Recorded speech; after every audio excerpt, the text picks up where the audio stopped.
Queridos amigos de Nación Cervecera MX, una noche más, jueves de catas desde Quiero Chela, y el día de hoy tenemos a un invitado muy especial y él es Jaime Andreu, fundador de Cervecería Primus. Bienvenido. Gracias. Buenas noches. Muchísimas gracias. Como de verdad te agradecemos el tiempo que te tomas para confiar en nuestro proyecto de jueves con jueves, traerle a toda la gente una nueva propuesta.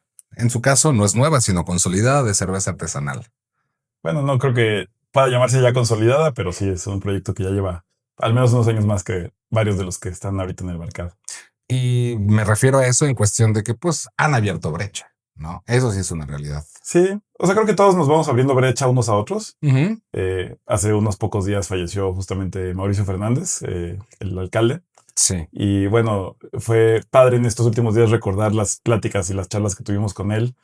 Un verdadero pionero, ¿no? exacto.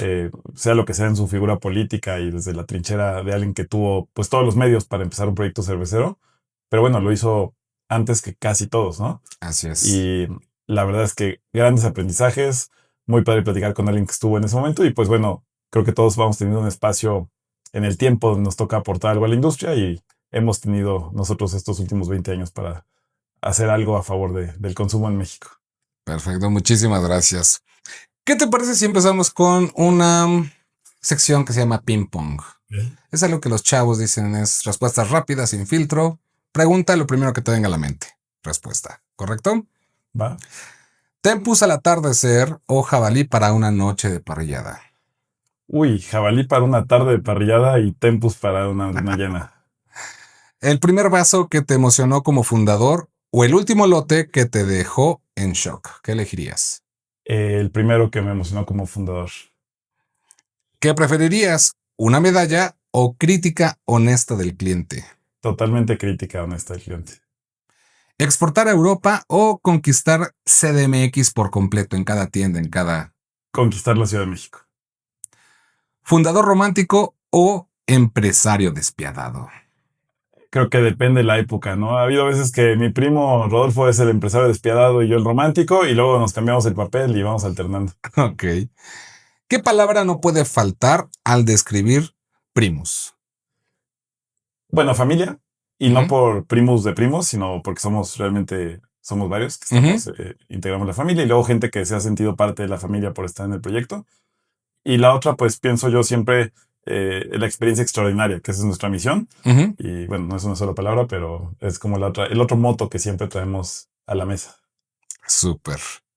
Ahora cuéntanos, em, ¿cómo fue comenzar este proyecto y en qué momento dijeron, esto no es un hobby, ya vimos que sí es algo que queremos hacer completamente en grande? Bueno, creo que hay dos respuestas que habría que dar para eso y no voy a dar la respuesta de siempre cuando empezamos en el sótano de la casa. Además, luego Sí, me burlo porque pues, todos empezamos un poco igual, ¿no? Todos empezamos en claro, nuestro garage, en nuestra casa y esa parte de la historia suma en las catas y en las entrevistas públicas. Pero bueno, aquí creo que estamos como en un medio cervecero, ¿no? así es. Entonces, yo creo que para mí, en particular, lo que hizo diferente es que yo nunca tuve un trabajo normal, vamos a decirlo entre comillas. Fui becario yo soy ingeniero electrónico de Ya. profesión. De hecho, conozco varios cerveceros que son electrónicos. Ujú. Eso creo que es curioso. Estuve de becario en Sun Microsystems, me gradué y luego, pues, o sea, Rodolfo me invitó a este proyecto y luego, pues ya, o sea, hoy lo que digo 20 años después es, si hoy tronara nuestro negocio o lo vendiéramos por completo, pues yo no sé qué hacer, ¿no? Porque lo único que sé hacer es esto. Claro. O sea, digamos que en una etapa muy joven, ya ejerciendo tu carrera, fue que te dedicaste 100% a esto. Sí, entonces, ¿en qué momento? Yo creo que no me di cuenta, Ujú, porque al principio Rodolfo me pidió que le ayudara con su proyecto. ujú, Claramente era su idea y era su emprendimiento, ujú. pero él no tenía tiempo de hacerlo. Y le dije, pues yo te ayudo un año, porque un año yo quería trabajar en una empresa que hacían arquitectura de microcomponentes, ¿no? La Ujú. parte como más deep de los circuitos, de los integrados. Y en México pues no había, y había que irse a vivir al extranjero. Entonces le dije, te doy un año de mi tiempo y hacemos juntos un proyecto. Teníamos muchos proyectos juntos, la cerveza era uno de ellos. Y cuando acabó el primer año me dio pena porque no había hecho ni madres. Pues sí, Ajá. o sea, era una vida muy relajada. Yo iba con mis papás, iba al gimnasio y así. Y entonces le dije, "Oh, ¿sabes qué? Perdón, te doy otro año, pero este año sí iba en serio. Ok. Y ya, ese segundo año pues no se ha acabado, ¿no? Seguimos aquí. Ya nos volvimos a preguntar qué hacíamos con ese Ha proyecto. sido un año, pero de Júpiter, ¿no? Exactamente, sí, sí. Y en ese inter de esos primeros meses, ¿recuerdas cuál fue tal vez la primera diferencia o discusión que hayas tenido con Rodolfo? Uy, es que eso está o sea, está difícil acordarme, pero está muy fácil recordar las discusiones porque algo que tenemos en común él y yo es que Ujú. chocamos mucho, Ya. ¿no? Pero eso ha sido ha sido una virtud a lo largo del tiempo. Hemos tenido muchos socios en la cervecería, en los diferentes bares y restaurantes, y por alguna razón u otra, muchas sociedades no han acabado bien, ¿no? Ujú. Sin embargo, la sociedad en la que más discutimos es en la nuestra, ¿no? Rodolfo y Mm. yo. Y sin embargo, al final, todas terminan de una manera respetuosa. Yo de las cosas que más valoro en mi vida, en general en mi mundo de temas de relaciones interpersonales, es que podemos tener discusiones muy fuertes, pero siempre contenidas al ámbito como emprendimiento laboral, empresarial, ¿no? Que nunca se Ujú. salen al otro lado. Ujú. Y más o menos en qué tema fue como, por ejemplo, esta parte de que a lo mejor no habías hecho gran cosa en tu vida relajada. Sí, ¿Eso fue parte? no tanto porque también al principio no había expectativa. Ujú. O sea, cuando empezamos, no pensamos jamás hacer de esto un negocio. O Ya. sea, primero fue como, oye, pues está padre el hobby, pero pues qué tal que ya le ponemos una etiqueta, salimos con una marca. Rolfo por ahí traía otra idea rara como de generar una marca y luego que su mejor amigo generara otra marca y ponerlas a competir públicamente, que parecía que éramos rivales, pero que al final pues eran cuates. Ujú. Y al final, pues bueno, eso ya nunca se hizo. Pero no, o sea, es que discutimos tanto de cosas, o sea, todo, digo, voy a decir así, de la que está aquí, Ujú. la salvajita y la IPA fueron unos dolores de parto horrorosos. O sea, Esto salió, si no me recuerdo, en 2018. salió un poco después, un Ajá. poquito antes de pandemia.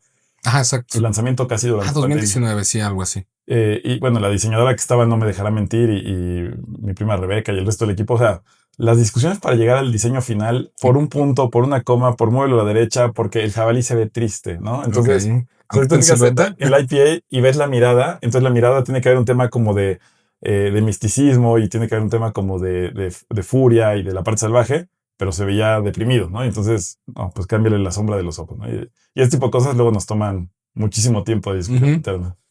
A veces más de la que es sana, pero bueno, lo hacemos. Pero bueno, es que es parte y más siendo familia, es parte de ir llevando las cosas, pero la ventaja es que pues, ya llegaron hasta este punto, ¿no? O sea, ya salieron, las encontramos que en toda la República.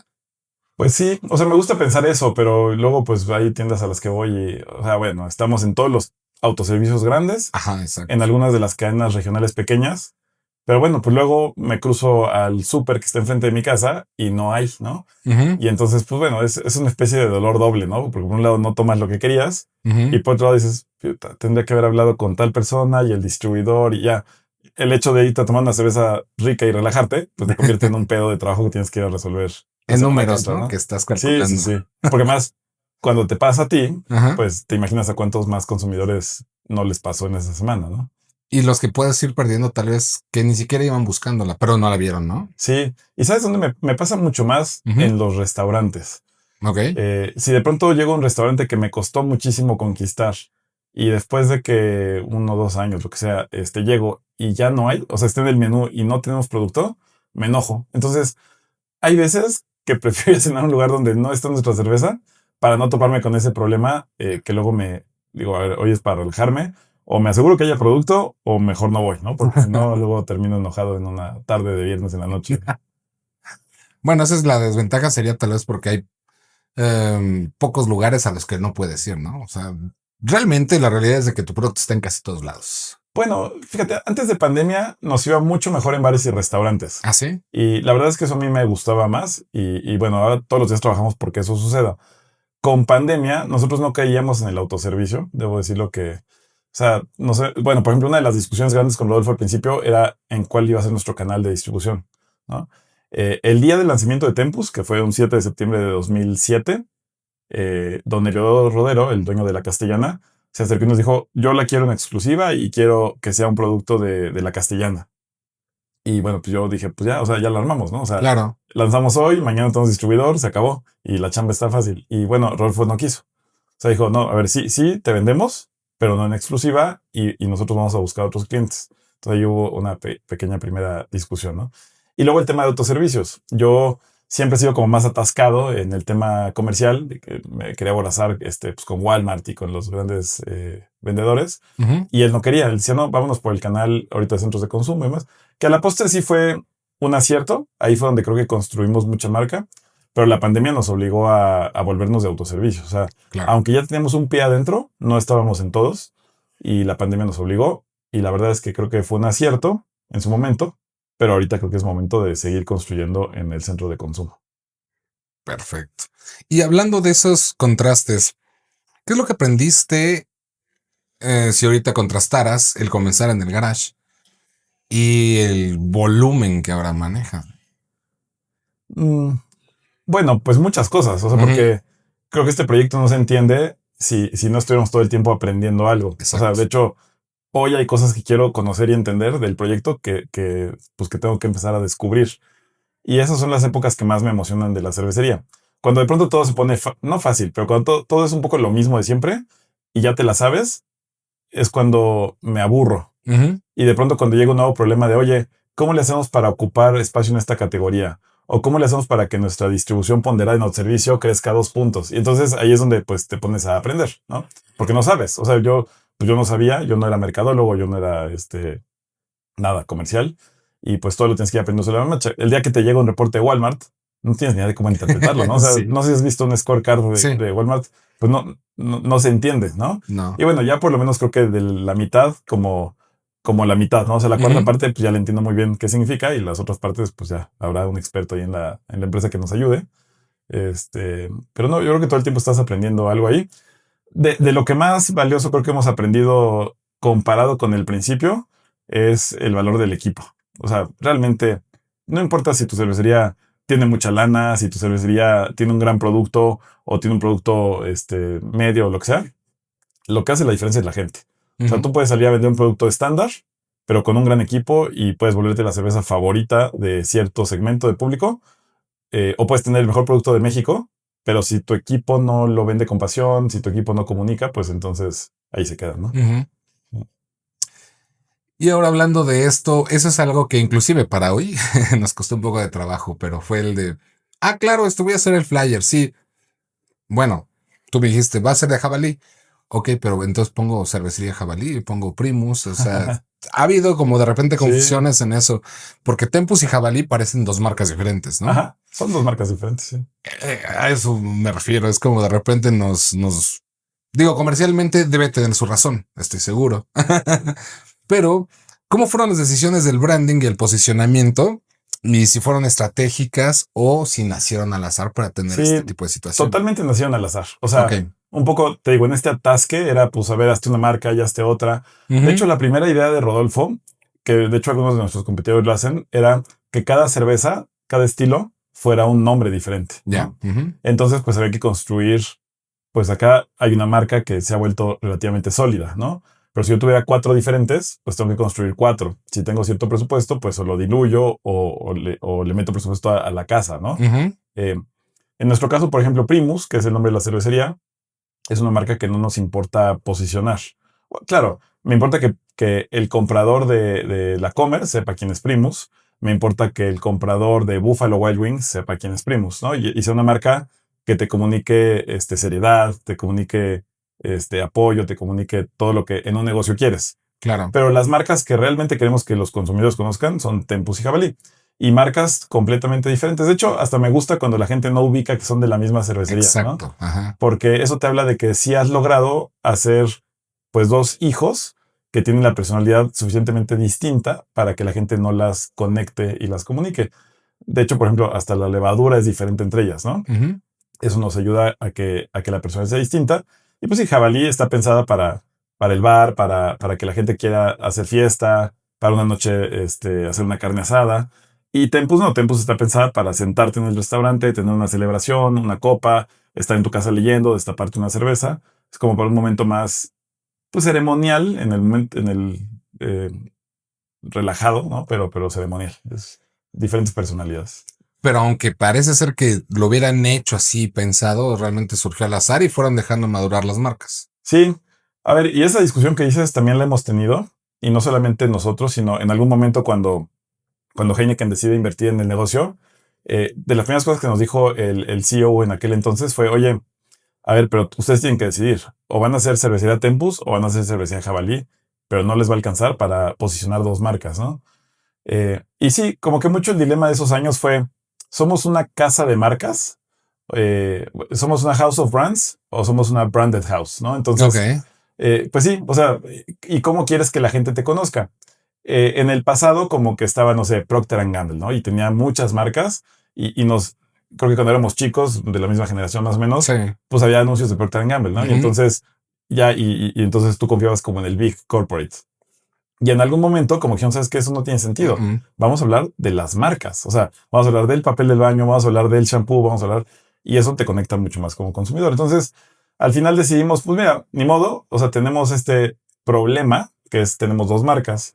Nos hubiera gustado tener una, sí, y dedicarle el 100% del presupuesto a una, y del tiempo, y de la energía, y de todo. Ujú. Pues sí, pero tenemos dos. Entonces, pues ahora hay que dedicarle... Es como, yo me imagino que es como, yo no tengo hijos, pero la gente que tiene Exacto. hijos es, oye, pues ¿a cuál le pagas la universidad? Pues no, pues a los A dos, los ¿no? dos. O sea, Ajá. sí, Sí, no hay de claro. otra. Y entonces, digamos que sí les permitió Heineken el poder distribuir ese presupuesto, o ustedes decidieron, y para poder guardar los dos. Sí, ahí más bien Heineken en su momento como fungió más como una especie de consejo, ¿no? Ok. Entonces, ahí realmente nos daban como input de las cosas que deberíamos de pensar, de reflexionar y ya nosotros, la última decisión siempre estuvo, digamos, de nuestro lado en la práctica, pero legalmente también estaba en Rodolfo como presidente del consejo, Ya, ¿no? ok. Entonces ahí sí, la verdad es que estaba padre porque nos plantean problemáticas o nos planteaban este tipo Ujú. de dilemas que de pronto para ellos era muy lejano porque no lo entendían en una cervecería pequeña cómo funcionaba, pero al final del día había unas que sí nos resonaban mucho como esa. O sea, el día que nos hizo esa pregunta, pues nos dejó pensando 8 meses, ¿no? Y Exacto. ya luego decidimos cómo íbamos a actuar. Pero sí, en algún momento pensamos hasta afuera de la cervecería poner cervecería jabalí, Ajá. ¿no? Pero bueno, no pasó y ya no creo que vaya a pasar. Ajá. Exacto. Y en este ejercicio que tuvieron, como me dices tú, que fueron pues, un gran tipo de consejo, ¿no? O sea, realmente los iban orientando e impulsando, ¿no? Sí. Mm, ¿Crees que antes de eso hubo algún error que tal vez los deja fuera del juego y cómo lo pudieron arreglar? Bueno, es que errores hemos cometido Exacto, o todos sea, los del mundo. claro, exacto. Sí, o sea, yo a veces hasta me da envidia los que empezaron 5 o 10 años después, Ujú. porque pues ya había como un camino más o menos claro de por dónde iba la cosa. Digo, sigue sin estar del todo claro, ¿no? No, pero Menos ya hoy. había distribución al menos de insumos, ¿no? Sí, sí, sí. Distribución de insumos, Walmart. O sea, la primera vez que fuimos a Walmart, nos decía, oye, pues es que esa categoría no existe, yo no la vendo. Pues sí, pues, pero bueno, pues yo la tengo y Ya quiero que la hay. vendas, ¿no? Y sí, pues es como tratar de demostrar que tienes un lugar en el mercado. Y bueno, tan fácil que pues al final sí estamos ahí todos. Pero bueno, los dos o tres que abrimos espacio en el anaquel del autoservicio, pues se lo abrimos para todos, porque ahora no cualquiera, pero los que tienen cierto volumen y capacidad de afrontar el compromiso de un autoservicio, Exacto. pues ya pueden entrar. O sea, ya no hay que, eh, ya no hay que abrir brecha desde cero. Pero bueno, errores. Pues no sé, o sea, al principio, pues trabajamos muy de forma, por ejemplo, a Rodolfo odia tener deudas, Ya. ¿no? Entonces, y una de las prácticas de donde él venía, Rodolfo tiene mucho la escuela de fábrica de jabón La Corona, que la gente Ujú. no lo ubica por la marca de la casa, pero Sí, todos ubicamos las marcas. claro. Jabonzote, Rosa Venus, él ahí se hizo. Eh, y en esa empresa pagan a los 3 días. O Ok. sea, realmente lo que se tardan en pagarte una factura es porque pues es el trámite administrativo, ¿no? Ya. Y están acostumbrados a no tener cuentas por pagar, ¿no? Y entonces los decían, pues eso me parece honorable, vamos a replicarlo. Pues sí, pero cuando un autoservicio te está pagando a 90 días, Exacto. pues ¿quién absorbe ese costo financiero? Entonces, pues sí, los primeros que habrá sido como 8 o 10 años de nuestra historia, pues todo lo pagábamos casi de contado hasta que nos dimos cuenta que era un errorzazo, todo, ¿no? Empresarial, financiero, y Fiscal. nos salió caro. Pues sí, en algunos momentos fiscal. Sí, sí, sí, sí. Y Pero entonces ya empezaron a ser más globalizados, ¿no? En cuanto a sus finanzas, para que también el corriente no los fuera a ir a estación a un lado, ¿no? sí, pues bueno, la verdad es que ahí es de las veces que aprendes, pero porque no hay de otro, ¿no? Por la necesidad, porque pues tienes tanto que pagar, tanto que cobrar y dices, bueno, pues es que si lo pago ahorita, pues yo no salgo, ¿no? Entonces, hasta que yo cobre esto, pues voy a poder pagar esto. Exacto. Ahora, ¿cuál es el control de calidad que nunca, que nunca se puede saltar en la producción, aunque cueste? Uy, O sea, no sé, sí. temperatura, cepas, agua, Mira, control de hay química. muchísimos, pero digo, Rodolfo vive allá en San Juan del Río y él lleva la planta, la producción, junto con Ujú. Ángela y el equipo de laboratorio, pues tienen, o sea, afortunadamente tenemos un muy buen laboratorio. Medimos azúcares en el grano que llega, medimos el agua, medimos el lúpulo, medimos todo el proceso en el cocimiento y medimos fermentación y siempre tenemos ahí una biblioteca de muestras de producto terminado, ¿no? Oh, qué bien. Pero para mí la muestra más importante es si yo llego, o sea, y esto lo sabe mi equipo de ventas, ¿no? Yo tengo hoy en día 5 personas a mi cargo en el equipo de ventas para centros de consumo y es, si tú llegas a un restaurante, destapas una Tempus y está mala carbonatación, ya está oxidada, lo que sea, en ese momento haces lo posible por comprar todo lo que haya, ¿no? O le dices bueno, si hay confianza, le dices, oye, esto ya guárdalo, este barril, desconéctalo y mañana te reponemos uno nuevo, ¿no? O sea, pero todos en el equipo, sin importar si es un vendedor que lleva 3 semanas, tiene que tener la autoridad y luego tienes que capacitarlo porque pues, el paladar se va desarrollando Claro. de decidir esto no sale. No sale porque me supo a mantequilla, ¿no? Ujú. Y ya, luego vamos a averiguar si es culpa de la línea, del lugar que no la lavaron, si es culpa de que el vaso estaba con olor a trapo, si es culpa del proceso, si es culpa del flete, ¿no? Claro. Eso lo vemos después. Pero Ujú. ahorita esta cerveza ya no sale, ¿no? Y nos ha pasado, ya no tanto, pero nos llegó a pasar, por ejemplo, en un evento. Pues llevas la cerveza y tienes que decidir, ya no sale, ¿no? Pero bueno, afortunadamente ya no es que es un tema del pasado, pero ya no nos ha pasado en estos últimos años. Bueno, lo importante es de que sí lo han cuidado desde antes y lo han mantenido Sí, para que sea pues, una garantía, ¿no? Para el consumidor también. sí, pero bueno, digo, es famoso, sobre todo en nuestro nicho, ¿no? O sea, si Ujú. nosotros nos dedicamos a hacer cerveza de especialidad, no somos mainstream, ¿no? Sí, La gente, pues paga, o sea, a mí me sigue doliendo pagar una cerveza en un restaurante de 120 pesos, ¿no? sí. Pero si ya pagué mis 120 pesos, quiero algo. Es un poco lo que odio de la tendencia de los vinos naturales, Ah, ¿no? ok. Que luego llegas a un restaurante, te venden el vino natural como la quinta, pues no sé, algo increíble. Y es vinagre. No, y de pronto, pues, o sea, en mi paladar me dice que eso está malo, ¿no? Sí. Y luego el mesero te trata de convencer de que eso está bueno. Y pasa con la cerveza y No, pasa con mm, cerveceros, ¿no? sí, así es el estilo. Pues sí, así es el estilo, ¿no? A mí me encantaba cuando recién empezamos a hacer cerveza México, que pues eso ya hace como 13 años que se hizo la marca, eh, hacíamos la broma entre nosotros de que la categoría con más inscripciones había sido la Unintentional Sour Ale. Ok, Pero bueno, ok. nos pasaba a todos. O sea, es que Sí, sí, la verdad, ese evento nos ha marcado de cómo los primeros años pues, estábamos todos en pañales, ¿no? Sí, era sí. una cosa, digo, la gente se acordará y es chistoso. Pues la patrona me dijo que era la Mexican Sour, ¿no? También otro Ándale, estilo. exactamente, sí. Pero bueno, eso me da gusto que sí ha cambiado muy rápido, ¿no? Claro. Llegas ahorita a Cerveza México o Ensenada Beer Fest y ya te encuentras unas chelas que, o sea, podrían competir con cualquiera del mundo, pero además están frescas, ¿no? Sí, Que eso, en el mundo de la cerveza, nada supera la frescura, claro. ¿no? Entonces, una buena chela fresca, pues es mejor que la mejor del mundo traída a México en barco, en avión o lo que quieras. Ujú. Así es. Ah, me hiciste recordar muchas cosas. Cuando dijiste el SAT, también me hiciste recordar muchas cosas. Me quedé pensando. Ahora, ¿qué ingredientes, técnicas, costumbres crees que sean tal vez la fórmula secreta que muchos buscan de Tempus y Jabalí? Uy, O sea, tal es vez la que importación, el sourcing local sí, o... pero yo creo que algo que tenemos que reconocer de nuestra industria Ujú.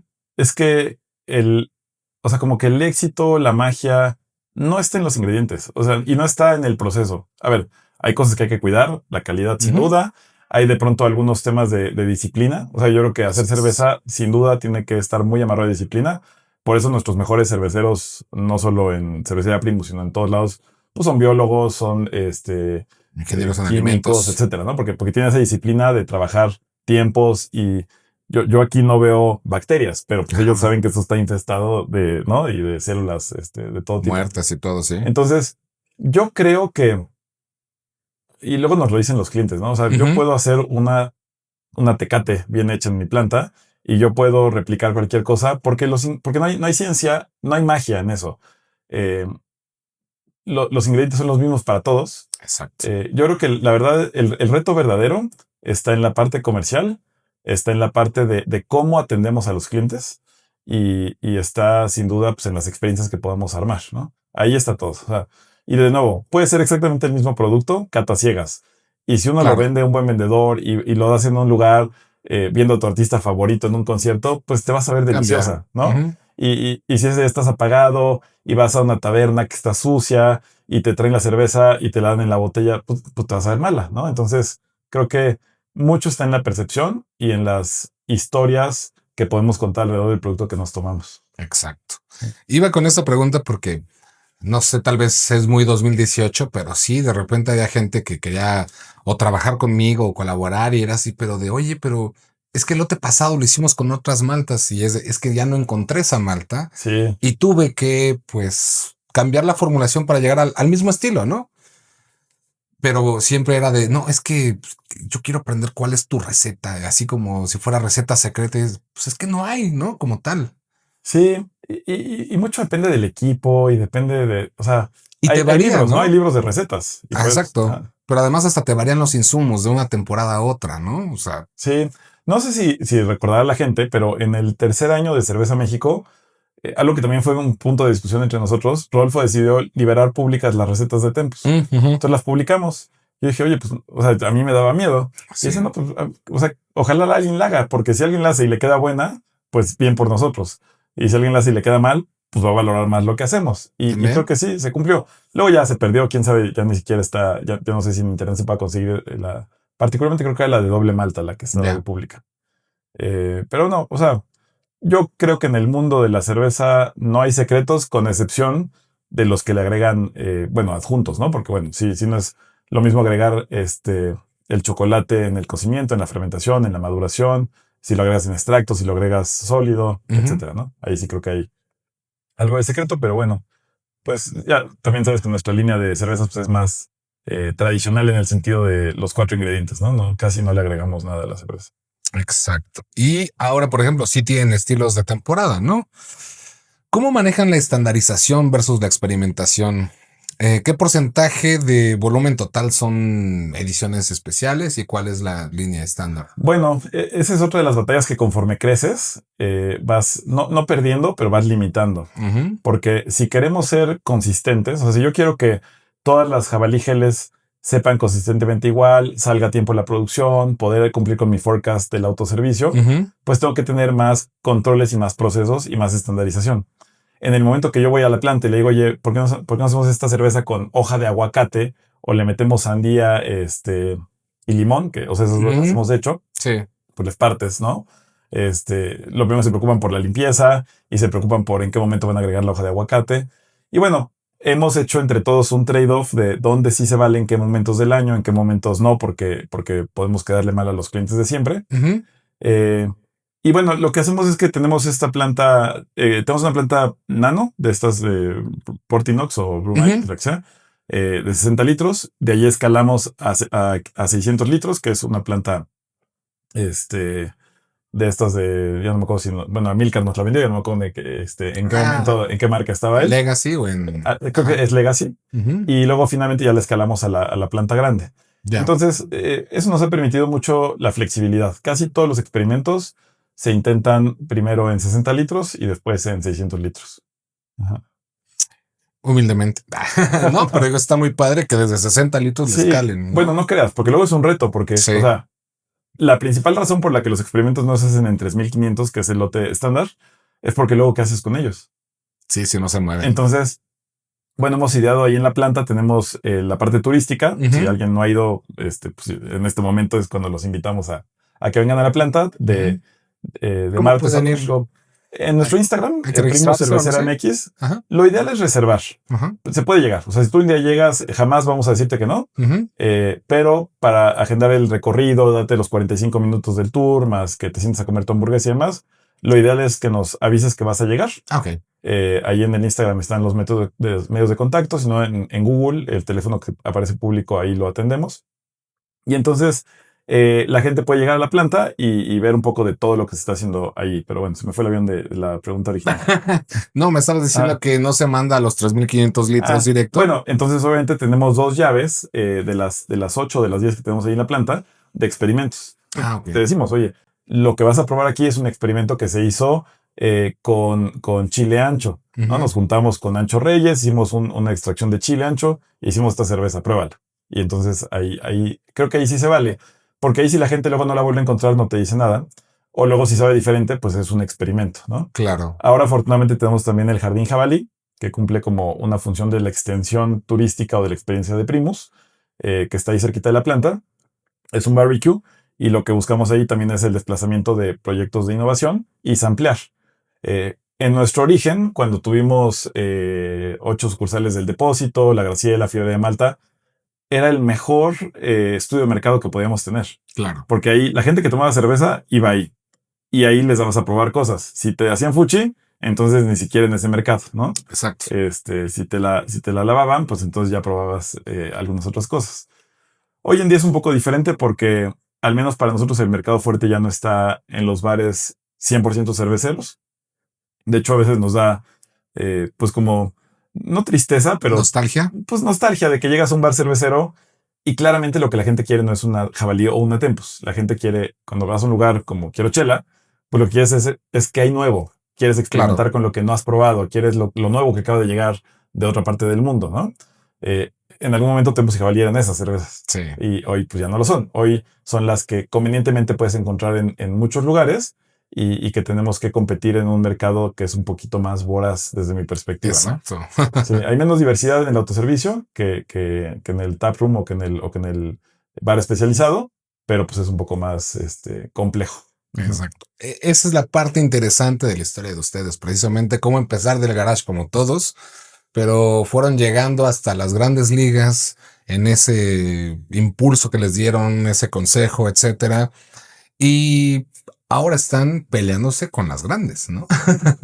Pues mira, sí, no. Es que nosotros tuvimos esta oportunidad en 2017 de venderle acciones a Heineken, ¿no? Y Heineken estuvo en nuestro, pues bueno, tuvo una tendencia accionaria de parte de la compañía hasta 2024, ¿no? Fueron 7 años que estuvieron trabajando con nosotros, que formaban parte del consejo y que tenían un rol activo dentro de cierto tipo de decisiones de la cervecería, ¿no? Heineken ahorita ya no está con ustedes. Heineken ya no. Desde el año pasado decidimos mutuamente separarnos. Ok. Y realmente atendió un tema de enfoque. O sea, ellos después de pandemia necesitaban enfocarse en su negocio. Y la verdad es que nosotros, junto con ellos, yo creo que tampoco le íbamos a librar porque ya no había interés. Digo, fue famoso en el mundo, las grandes cervecerías desinvirtieron de las pequeñas, las que pudieron, las que no, pues las cerraron. Sí. Digo, también a colegas nuestros pues les pasó eso, ¿no? Que fueron adquiridos y luego las desaparecieron.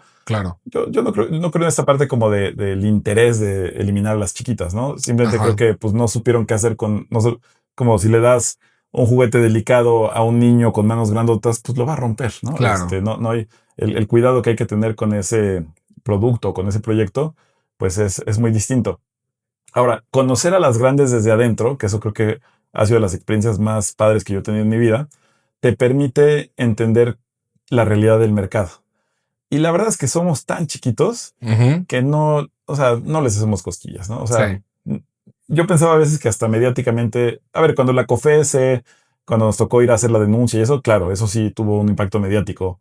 Hoy en día, yo creo que hay una buena probabilidad de que haya ejecutivos en altos rangos de las grandes cervecerías que no sepan que existimos, ¿no? Claro. Porque sí, somos muy pequeños. México, a ver, primero, somos el país número 1 de exportación de cerveza del planeta, ¿no? Se producen 100,000 millones de hectolitros. Hay quien dice que en México el artesanal pesa el 1%. No llegamos, y lo puedo afirmar, ni al 0.01%, ¿no? O sea, es demasiado pequeña la industria. Somos un nicho súper específico de algo que la mayoría de la población mexicana no conoce y nunca va a probar, tristemente, ¿no? Así es. Entonces, y luego nos pasa porque vivimos como en nuestra burbuja los cerveceros y esto no es México, ¿no? Tú sales a México, en México el 65% de la chela que se vende en caguamas. Sí. ¿No? No compran botellas sueltas. Es más, si no hay retornable, no compran porque es demasiado cara. Entonces, salir a vender una cerveza de 42 pesos, en nuestro caso, a la Roma, la Condesa, la del Valle, a Interlomas o Zapopan o San Pedro, pues es un pequeño segmento de la industria que a las grandes tal vez ya ni les interesa, ¿no? En pandemia fue famoso que alguna de las grandes cervecerías dejó de distribuir a restaurantes. Y tú dirías, oye, qué tontería, porque justo en los restaurantes la gente consume, sí, nosotros, ¿no? O sea, de nuevo, el 85% de los mexicanos en los restaurantes no consumen cerveza porque es muy caro. Y dos, a las cervecerías les sale muy caro entregar a los restaurantes. Yo no sabía, pero una cerveza comprada en el Oxxo es más barata que si tú eres un restaurantero, comprarla al que te la surte, ¿no? O sea, el camión te la vende más cara. Sí. Si yo hiciera eso con mis clientes, me mientan la madre, ¿no? Claro. Pero pues, los grandes así lo hacen. Sí. Es chistoso. Ahora, ¿tú crees que lo mencionabas, ¿no? O sea, acerca de los porcentajes de lo que es lo que nosotros hacemos como cerveceros y todo eso. ¿Tú crees que de un tiempo para acá, tal vez puntualmente 2018 para acá, hemos tenido alguna desaceleración? ¿Hemos estado pasando de moda tal vez en este nicho tan pequeño? Bueno, a ver, los números pues, son claros y contundentes, ¿no? Nosotros revisamos una plataforma que se llama Nielsen, que mide el consumo particularmente en autoservicios en México. Y de pandemia para acá, la categoría está estable. O sea, no. A ver, un mes crece 2%, luego se cae 2%, pero para efectos prácticos, 2020 esa parte, ¿no? 2020 es fue atípico. una gloria para todos el primer semestre y luego fue un fracaso para todos el segundo semestre, pero de 2021, 22, 23, 24 se vende exactamente la misma cantidad de cerveza artesanal que se vendía en estos últimos 4 años, ¿no? Ajá.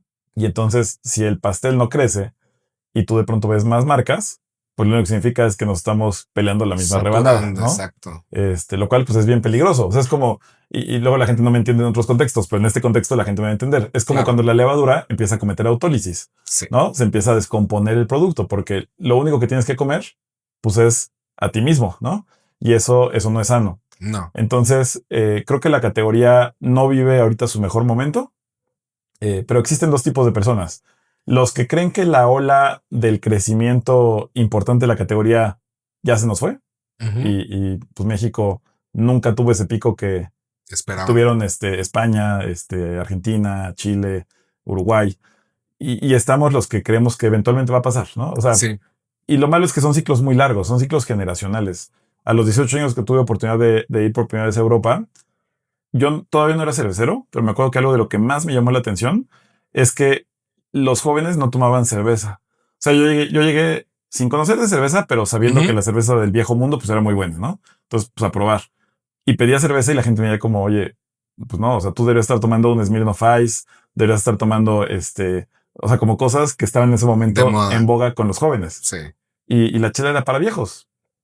Hoy en Europa, bueno, hoy no, pero hace unos 5, 8 años, la cerveza estaba otra vez, no de moda, pero sí con un consumo bastante importante en jóvenes de 20 a 30 años. Entonces son ciclos que van cambiando, ¿no? México era un país totalmente whiskero, se volvió un país netamente tequilero y va a cambiar, ¿no? Claro. Es que somos tan efímeros que nuestros 40 años de vida alcohólica, me refiero, o sea, la edad en la que tomamos, pues no nos damos cuenta que las tendencias cambian y la siguiente generación va a ser totalmente diferente. Exacto. Sí. Ahora tocaste un punto muy interesante. Hablaste acerca de otras marcas que también fueron compradas y que sí se ha dicho la verdad, eso de que pues era meterlas a la congeladora, etcétera. Me dices que en tu experiencia pues no era realmente, sino nada más fue una falta de experiencia tal vez en algunos casos, ¿no? Yo creo que sí. Tengo la certeza, pero a ver, termina la pregunta porque tal vez... No, pero es que es un tema muy interesante, la verdad, ¿no? Digo, a mí me tocó, por ejemplo, de Cervecería Tijuana, haberla conocido y de repente ya no conocerla, ¿no? O sea, puntualmente. ¿Cuál crees que haya sido o tienes claro cuál fue el interés de Heineken con ustedes? Sí, muy claro, ¿eh? A ver, de entrada, pensemos que estamos en 2000, ¿qué habrá sido? 2015, 2016, ¿no? 2013... voy e ingreso la demanda de competencia económica. Nos tardamos como 4 años en esta disputa legal que al final pues no favoreció a la industria completa, pero creo que sí nos dio un beneficio bien importante a los artesanales, que fue el acceso irrestricto al centro de consumo, ¿no? Con sus bemoles y habrá quien diga que fue insuficiente y yo también creo que fue insuficiente, pero nos permitió al menos ya tener un pie adentro de la cancha de los grandes, que eso no lo teníamos en el mundo restaurantero, ¿no? Sí, que era la jurisprudencia para ello, Sí, ¿no? correcto. Entonces ya nos da el acceso. Llega 2016, y también estaba pasando que en el mundo, particularmente en México, pues ABI estaba comprando cervecería en México, Grupo Modelo, y Heineken se estaba integrando, comprando Cuauhtémoc Moctezuma. Entonces, Sí.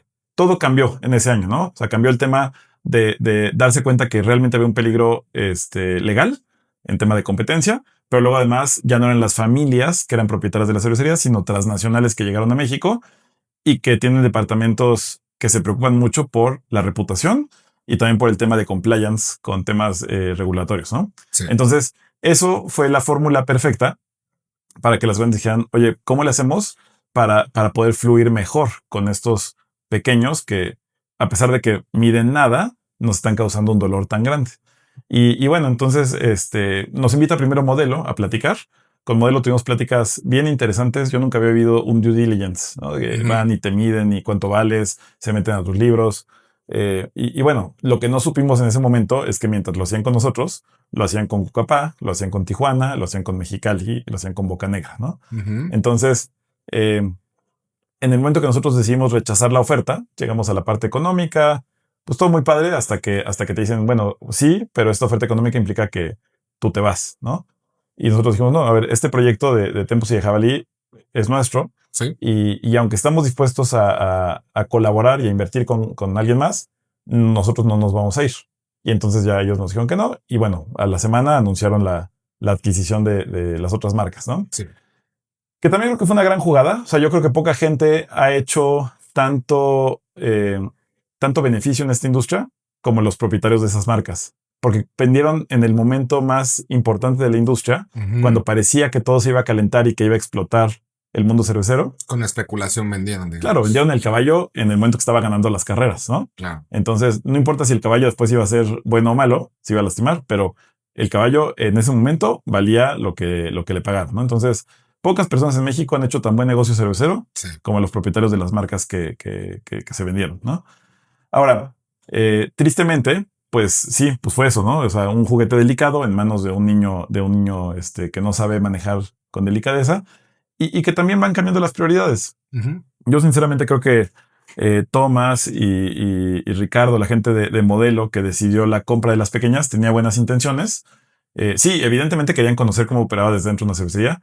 Dos, querían blindarse del problema de competencia que se puso más grave en el tema de las multas en caso de que incumplieran.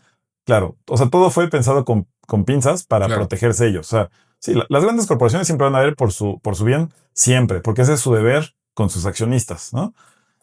Ahora, no son casas de caridad. Exactamente, ¿no? Y entonces, al final, pues, creo que en el momento que vieron que ya no era interesante o que se les complicaba o que no iba a crecer como iba a crecer, pues decidieron quitarle el foco, ¿no?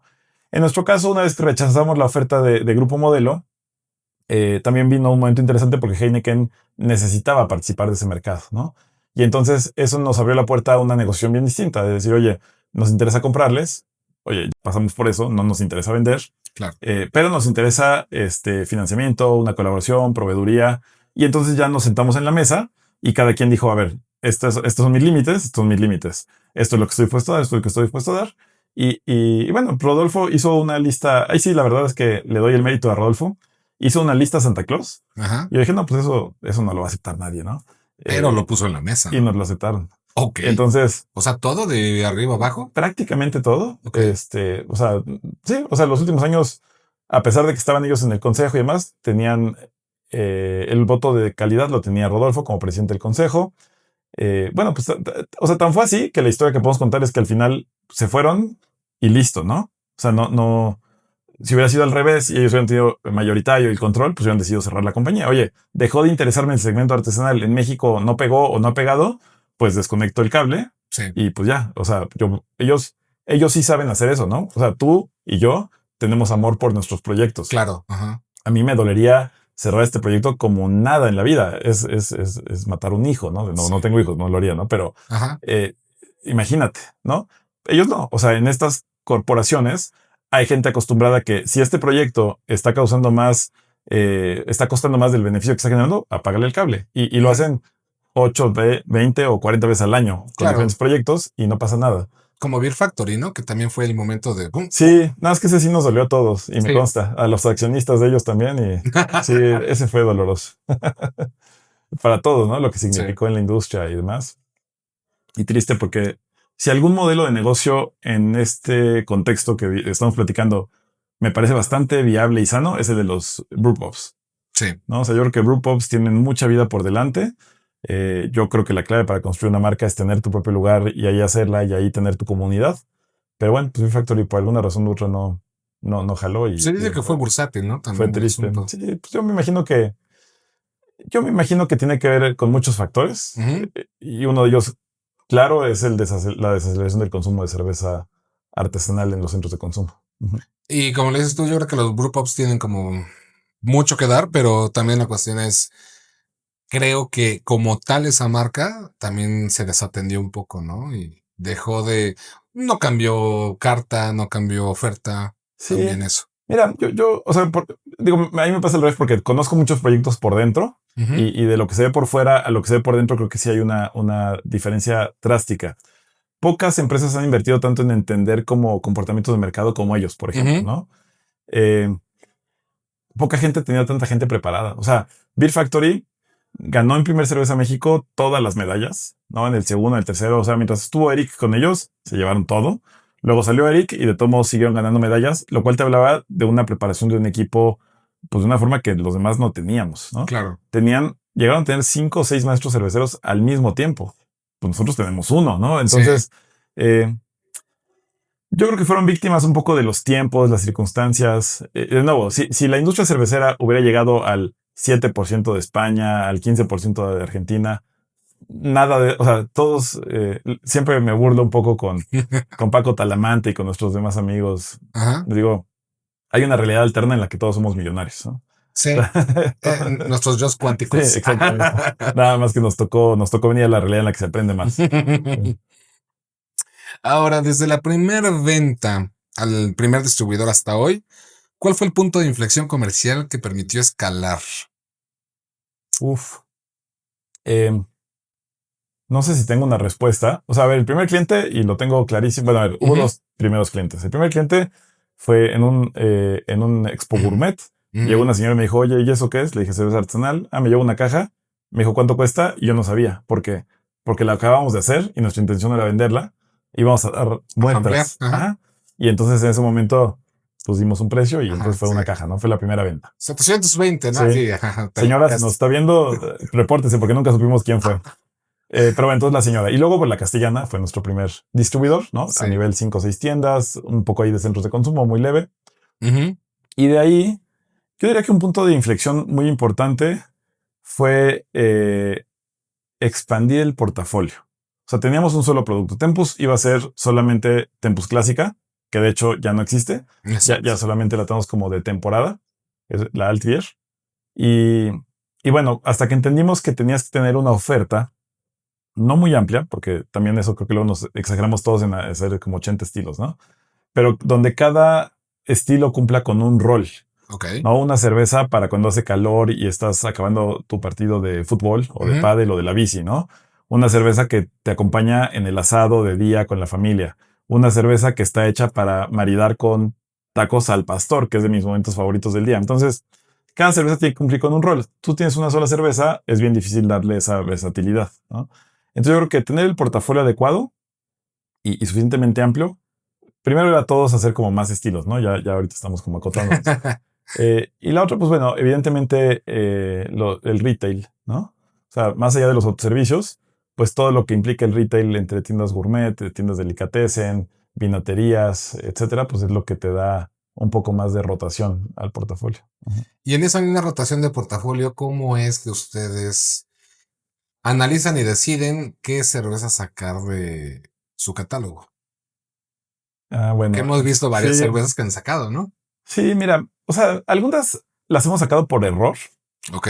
O sea, por ejemplo, ¿qué pasa, no? Tú estás acostumbrado a fabricar 100 cajas, ¿no? Y Ujú, 100 cajas es muchísimo para ti y estás feliz. Pero de pronto, pues creces 200, 300, 500 y ya vendes 1000 cajas, ¿no? Y entonces, de pronto, pues vendes 1000 y 1000 y 1000 y 1000 al mes, ¿no?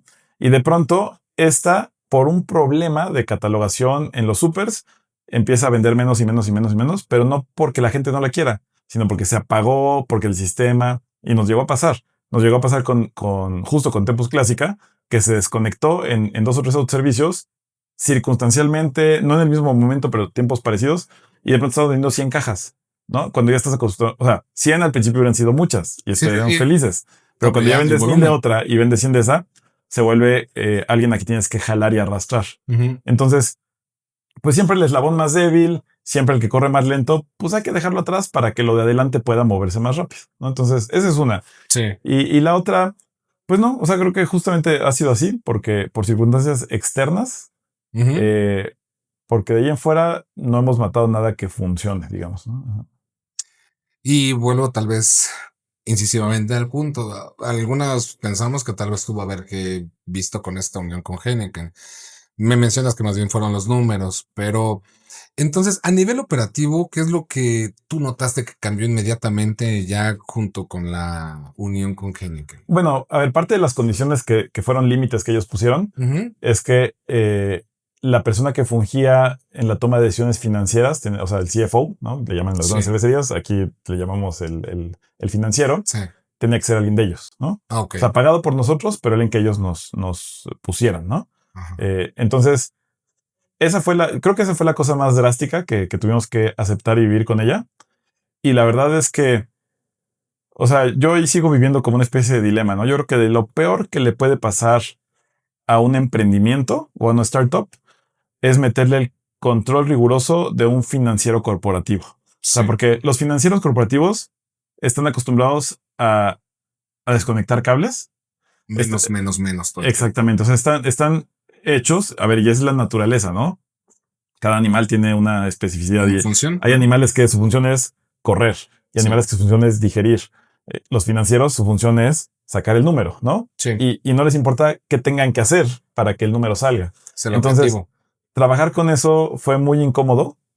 A ver, no diría que no aprendimos muchas cosas, porque, pues sí, a ver, hoy, gracias a muchas cosas, ¿no? Gracias al software y gracias a eso, si tú me preguntas cuánto costó hacer esta del lote 374A de febrero de 2025, sé cuánto costó, con centavos, ¿no?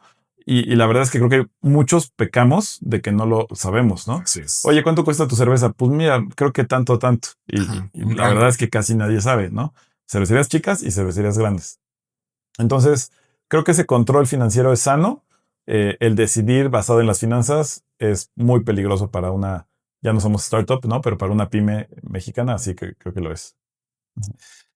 ¿Y ahora tú crees que comercialmente la alianza les abrió mercados que antes eran inaccesibles? Sí, sin duda. Hay clientes que solo pudimos entrar porque el día que les fui a ofrecer, les dije, necesito una carta que Heineken diga que podemos entrar. Sí, adelante. Y entonces entramos, ¿no? Sobre todo aquellos clientes que tienen contratos muy grandes, ¿no? A ver, a pesar de que las exclusivas se limitaron en su momento, sigue habiendo clientes. Los clientes más importantes de las grandes cervecerías los tienen pues amarradísimos, ¿no? O sea, estadios, por ejemplo, ¿no? No, y déjate estadios. Un Fishers, una Casa de Toño, o sea, son cadenas tan relevantes para la construcción de marca y para el ego de las grandes cervecerías que no las pueden dejar ir. Cueste lo que cueste, ¿no? Entonces, poder acceder a algunos de esos clientes fue gratificante. Pero mira, ahí fue un trade-off para nosotros porque, fíjate, regresemos a 2018. Acaba de pasar la resolución que nos permite a todos entrar a donde queramos, ¿no? Entonces, cualquier cervecería artesanal tiene la posibilidad, más no el hecho, de poder entrar a cualquier restaurante. Pero nosotros, un año después, decidimos aliarnos con Heineken, ¿no? Entonces, ese beneficio ya no o sea, por lo que peleamos 5 años, es un beneficio que le dimos a la industria, pero que dejó de ampararnos a nosotros. Sí. Porque yo, para efectos de la resolución, yo no podía vender en lugares de Grupo Modelo. O sea, yo sí estaba castigado por mi nueva alianza con respecto a la resolución. Yo no podía. Entonces, pues sí fue chistoso porque pues, nos costó mucho abrir el mercado y luego me encontraba competidores nuestros vendiendo en lugares donde yo ya no podía vender. O sea, yo podía vender en lugares muy grandes que eran parte del portafolio de clientes de Heineken, pero no podía vender en los clientes de Modelo. Entonces, bueno, fue bittersweet por un lado. Ganar, ¿no? Soltaste algo que tal vez te costó trabajo. Sí. Pero también obtuviste un camino diferente, ¿no? Que no esperabas tal Sí, vez. hoy en día me sigue costando, pero bueno, al final en la cámara y en las asociaciones, que bueno, si algún cervecero no está en la cámara de la cerveza o en alguna asociación de productores, es bien importante estar juntos. Ya en la cámara, pues yo le pedí a tanto a Modelo como a Heineken que ahora que estamos independientes, nos hicieran cartas que nos permitieran llegar a cualquier cliente y con todo, o sea, claro, hubo que perseguirlos y lo que sea, pero nos las dieron, ¿no? Entonces, Ya. esa independencia ahora hay que demostrarla con un papel, pero bueno, ni modo, ¿no? Hay que hacerlo. Y ahora, culturalmente, ¿cómo crees que, o cuál fue tu experiencia acerca de cómo respondió el equipo interno y la comunidad artesanal ante la relación con un gigante? Eh, bueno, pues sí, creo que estuvo dividido. Ujú. Eh, mira, voy a contestar cuatro cosas diferentes, ¿no? O sea, primero las dos que tienen Sí. que ver con la industria. Ujú. En la industria fue chistoso porque públicamente, pues recibimos muchos golpes. Sí. Y lo entiendo, ¿eh? La verdad es que, pues sí, o sea, pues se vendieron, hablaban de la independencia y ya no son independientes, pues eso fue como la parte dura. Pero luego otras bambalinas, Ujú. la cantidad de cerveceros que nos hablaban para, o sea, como emocionados, ¿no? O sea, gente que públicamente luego nos habló mal, habla y dice, oye, pero ¿cómo estuvo? ¿Cuánto te evaluaron? ¿Cómo fue el proceso? ¿Qué me recomiendas hacer? Porque al final todos cuando comenzamos estos proyectos, tal vez somos ingenuos y queremos crecer y estamos enamorados del producto, ¿no? Pero también eventualmente, pues cumples 45 años y dices, oye, pues no voy a vivir toda mi vida De solo pasión. dando catas, solo haciendo, o sea, eventualmente me gustaría, pues esto que construí, pues entregárselo a alguien que esté dispuesto a darme lo que le invertí de vida, ¿no? Sí, la rentabilidad, ¿eh? Entonces, pues la vida que pusiste ahí, eventualmente algunos nos gustaría verlo de vuelta, pues en dinero que puedas gastarte en otros gustitos, ¿no? Sí. Entonces, muchos cerveceros artesanales se acercaron a preguntar cómo hacerle y algunos hasta les dimos como, pues en ese momento los tips que teníamos de cómo lograr una alianza así. Y eso estuvo padre, ¿no? Como el reconocimiento de los pares. Ujú. Pero por otro lado, pues sobre todo cerveceros más chiquitos, pues hablando mal y te digo, pues es entendible. Siempre tiene que haber si todos estuvieran de acuerdo, pues estaría raro. Sí. Si todos estuvieran en contra, estaría duro, Sí. pero no, ahí fue como 50-50. Y en la parte del mercado, pues nos pasó justo esto que decíamos ahorita, ¿no? El mercado no es el que conocemos. Ujú. Entonces, hoy en día hay gente que nos vende el autoservicio y no sabe quién es Primus, ¿no? Hay gente, es más, yo sigo llegando a lugares todos los días Ujú. en México y le digo, tengo una marca que se llama Jabalí.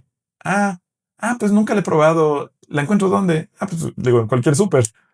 Pues la voy a probar. O sea, y ese es el mercado, ¿no? Es gente que de todos modos tiene cercanía con nosotros, tanto en lo social como en lo económico, como en lo cultural, y puede no conocer nuestras marcas. Claro. Entonces, yo creo que el público agradece que cada vez haya más oferta y que la oferta esté cada vez más disponible. Yo creo que el público, pues sí, habrá quien diga, pues yo no quiero, pues, restauranteros, ¿no? Dos o tres que me dijeron, oye, pues es que yo, sobre todo los que estaban con Modelo, no, pues yo no puedo comprarte. Y otros que me dijeron, oye, ¿sabes qué? Pues es que yo prefiero mantenerme con proyectos que conozco de gente independiente. Pues perfecto, no pasa nada y también se respeta, ¿no? Claro. Ahora, con respecto, me dijiste ya, por ejemplo, que la cuestión financiera sí era alguien pagado por ustedes, pero era gente de Heineken, ¿no? Sí, sí. A uno que es apasionado y romántico, a veces lo que más le interesa es la parte creativa, ¿no? La cuestión de las marcas, decidir, imagen, cómo proyectarlo. Ahí sí tuvieron ustedes como esa libertad de seguirlo ejerciendo. Sí, totalmente. Mira, lo que es muy chistoso y le pasará, o sea, nos ha pasado creo a todos en la vida, ¿no? Eh, Mientras estuvo el financiero de parte de Heineken, Ujú. pues yo lo odié, ¿no? Lo odié. O sea, a Sí, veces no dormía por estar pensando que un güey estaba chingando mi proyecto y le estaba quitando la parte romántica. claro. Pero el número pues estaba sano, ¿no? Ujú.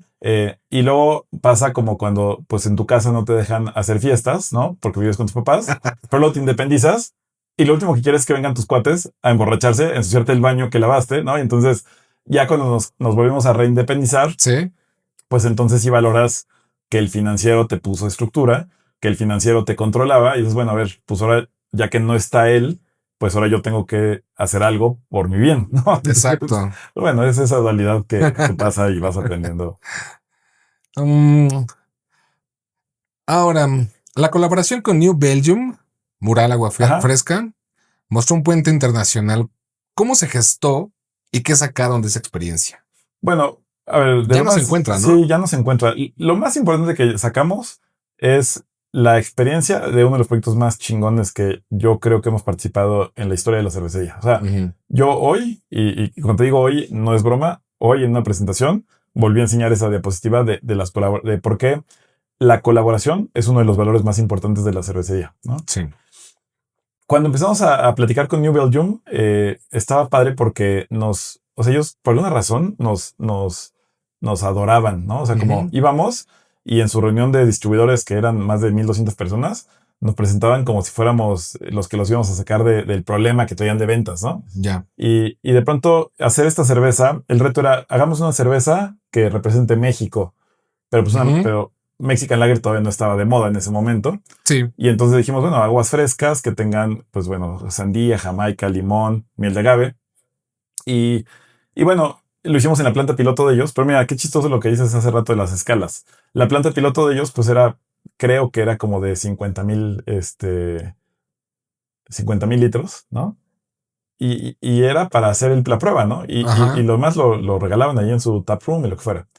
Y entonces se hizo durante 3 años, vivió ese proyecto. De hecho, a la fecha, y bueno, ya tu público nos dirá en los comentarios si es no, pero a la fecha, hasta donde yo tengo registro, es la cerveza, digamos, de origen mexicano, artesanal, que más volumen ha vendido en Estados Unidos. Llegamos a vender 100,000. Ay, güey, déjame me acuerdo. Creo que en total de los 3 años se vendieron 100,000 hectolitros de la cerveza Mural. Que para el mercado norteamericano no es nada. O sea, es como, voy a revisar el número, pero era un número que yo decía, oye, es que Primus en 10 años, los siguientes 10 años, ojalá hagamos eso. Y para ellos era una de las marcas menos importantes. Tan de las menos importantes que cuando Lion adquiere New Belgium, este consorcio australiano, japonés, no lo sé, decide matar el proyecto porque pues era tan chiquito que no hacía sentido para ellos, ¿no? New Belgium en ese momento estaba vendiendo como 300,000 hectolitros al año, me parece. Entonces era una cerveza que no representaba un porcentaje importante de su venta. Pero para ustedes y también para el mercado mexicano, o sea, posicionar la cerveza artesanal mexicana fue un gran Mira, ahí hito. yo creo que uno de los, no errores, sí es un error y una especie de omisión empresarial, pero esa marca debimos habérsela comprado nosotros a New Belgium antes de que los japoneses compraran New Belgium. Porque una vez que los japoneses compraron, pues no les importaba, o sea, no nos lo hubieran vendido porque pues compraron el paquete para ver ellos luego qué hacían, ¿no? Sí. Pero esa marca pues vendía más que toda la Tempus y toda la Jabalí junta de los últimos 5 años en un momento cortito, ¿no? Entonces, claro, bueno, pues ya es un aprendizaje de lo que es un mercado tan complejo, tan grande el Norteamérica y tan caro, ¿no? Exacto. O sea, yo con lo que una vez valoramos meter un vendedor allá y con con lo que costaba ese vendedor, acá podíamos pagar un equipo completo de ventas. Entonces, no, era enviable. Sí. O no era el momento, ¿no? No es el momento, tal vez. Ahora han ganado premios, creo que son vastos su medallero, pero ya siendo tan, consolidados en premios, ¿creen que son, o sea, tú crees que son monetizables? ¿Se pueden utilizar estratégicamente? Pues no. O sea, ¿las medallas es igual a ventas? No. No, la medalla tiene un propósito bien importante, creo yo, que tiene que ver con la parte de cohesión y de espíritu ganador del equipo, ¿no? Ajá. O sea, tú puedes sentarte con tu equipo de producción, con tus inversionistas, con tus agencias de marketing o de redes, a platicar de lo bien que van porque ganaste una medalla, ¿no? Sí. Pero difícilmente lo vas a capitalizar en ventas. O sea, a ver, claro, el que gana medalla de oro o Best of Show, pues en Cerveza México va a agotar su lote, seguro, ¿no? Lo mismo en Ensenada, lo que sea. Sí. Ahí sí lo capitalizas en ventas. Obviamente, si para tu tamaño eres chiquito y vendiste toda la producción del mes en el evento, lo que estoy diciendo me estoy equivocando, porque ahí sí, claro, si duplicaste tus ventas del mes porque Cerveza México representó el doble de tus ventas, pues está perfecto y creo que tiene todo el sentido ganar una medalla. En nuestro caso, ya no nos hace diferencia. Sí está cañón lo que hace internamente, o sea, sentirte ganador, más en esta industria, ¿no? En esta industria hacen falta a veces momentos como de éxito lanzas un proyecto, es un momento que llena de energía al equipo. Ganas una medalla, llena de energía al equipo. Catalogas un nuevo cliente, llena de energía al equipo. Sales en una nota periodística, te llena. Entonces creo que funge esa parte, ¿no? Y la otra utilidad que tiene, pues tiene que ver como la parte de feedback y retroalimentación, que creo que es lo más importante que te venden las competencias, ¿no? Oye, te voy a dar una hoja platicándote 5 o 6 jueces que opinaron de tu producto y que le cambiarían. Eh, que la verdad es que pues ya a la fecha hemos recibido tanta retroalimentación que tú tienes que decir, oye, o ajusto mis recetas para cumplir con el estándar del estilo, o mi receta es la que es porque es la que me gusta. Claro. Entonces, pues bueno, creo que la mayoría no cambiaríamos nuestra receta por apegarnos al estilo de competencias. Y entonces, pues ya, sobre todo, pues cuando ya estás vendiendo una cantidad importante en autoservicio, no vas a jugar con la receta solo por una medalla, ¿no? Claro. Ahora, a ver, si pudieras darme 5 consejos prácticos para un cervecero que quiere escalar sin perder identidad. Bueno, contraten un financiero que quiere escalar sin perder su identidad. Lo primero es saber cuánto te cuesta tu producto. Ajá. O sea, si no tienes, si dudas en saber cuánto cuesta ya esto puesto en esta mesa, no vas a crecer, y si creces lo vas a hacer mal, ¿no? Y puesto en esta mesa significa todo: el flete, el costo de ventas, etcétera, ¿no? La otra cosa creo que es muy importante, pues mantenerte alineado a tus valores.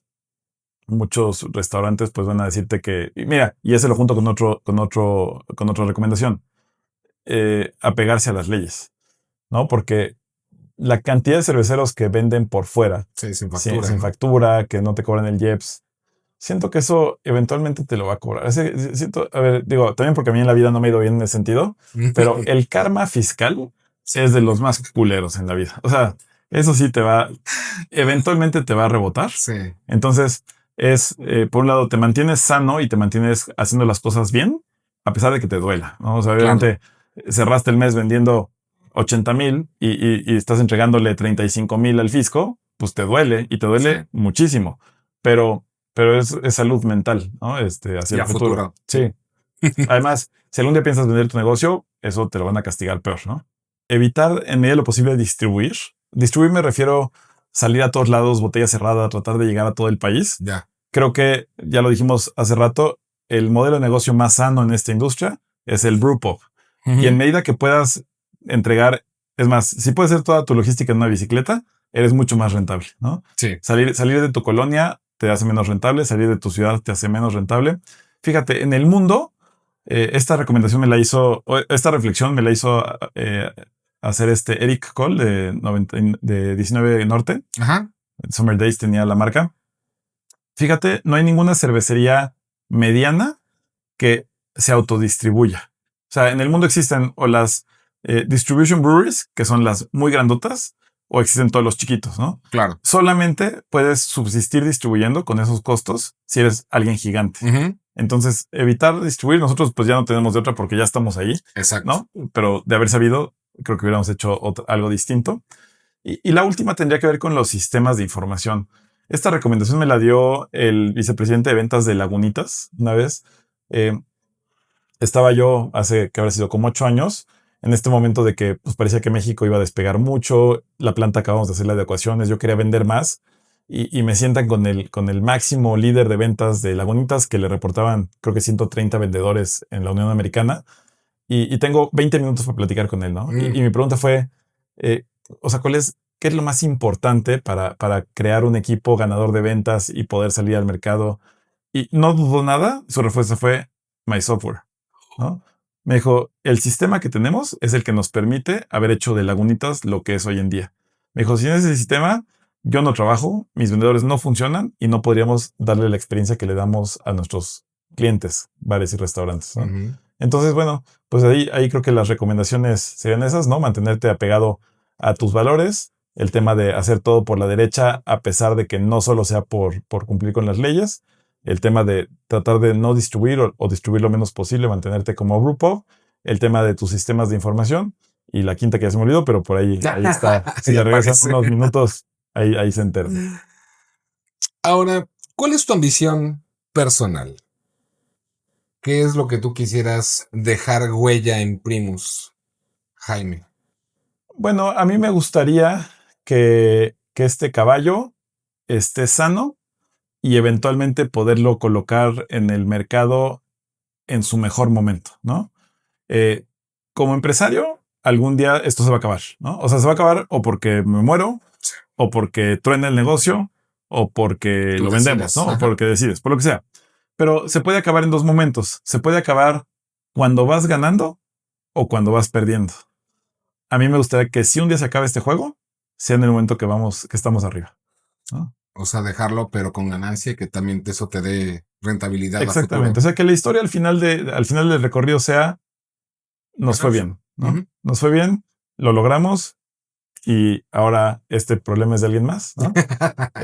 Y O ya lo este viví, hobby o esta ¿sí? pasión es de alguien más, a que pues te pase el otro, ¿no? Pues bueno, tristemente, sobre todo en pandemia, conocimos de muchos competidores que se quedaron en esa otra parte, dolorosa, y que hoy los veo haciendo cosas más divertidas. También me gustaría También eventualmente. eso. Sí, es raro, ¿no? Y sé que es una reflexión distinta pero creo que ahí está el meollo de la industria, fíjate. Yo les digo mucho a los colegas, cuando vayas a Cerveza México o a Ensenada Beer Fest, o que sea, fíjate en la gente que viene. Si la gente que viene es la misma gente que veías hace 13 años, preocúpate, ¿no? Porque nos estamos haciendo viejos, los que amamos la cerveza, los que vivimos de la cerveza y los que hablamos de cerveza, ¿no? Sí, no hay nuevo Entonces, no hay mercado. nuevos.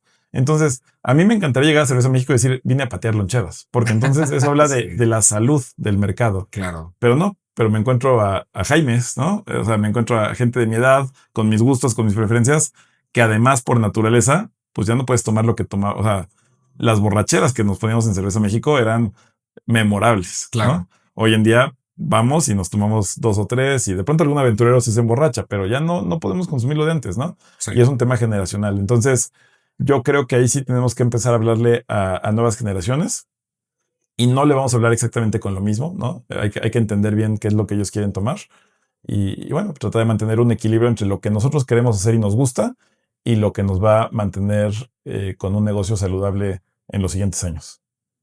Perfecto. Muchísimas gracias. Y pues, a nombre de Quiero Chela y de Nación Cervecera MX, te agradezco mucho por brindarnos tu experiencia, esclarecernos temas que en algún momento esperamos que todos los cerveceros también podamos llegar a tener esas experiencias. Y sobre todo para que nuestro público, quien quiera chela, pueda conocer más de Jabalí y qué mejor Sí. de tu Y mano. te lo digo de corazón, me sentí muy honrado de que me invitaran acá. O sea, de hecho, me daba un poco de miedo el ver cómo iba a ser esto del evento o de la cata y de la grabación. Ujú.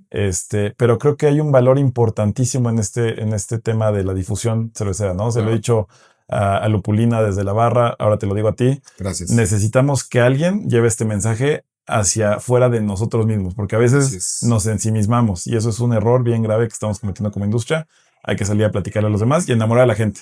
Claro. Y eso es lo que buscamos de aquí en Nación Cervecera, que digo, también yo como, pues sí, cervecero, o sea, que produzco, llegar a ese punto de cómo explicarle a la gente qué es lo que vemos en la cerveza sin tantas fórmulas y cosas, ¿no? Tiene otra manera de ver.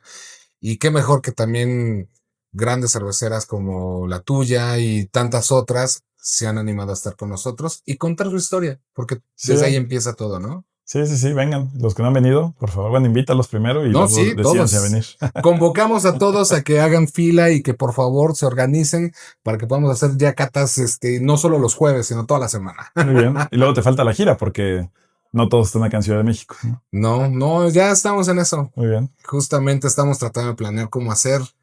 Pues porque sí, muchos productores no están aquí y hay proyectos muy interesantes y otros que apenas están haciendo, ¿no? Padrísimos. Ajá. Muchísimas gracias y Gracias. pues Buenas noches. igualmente muchas gracias.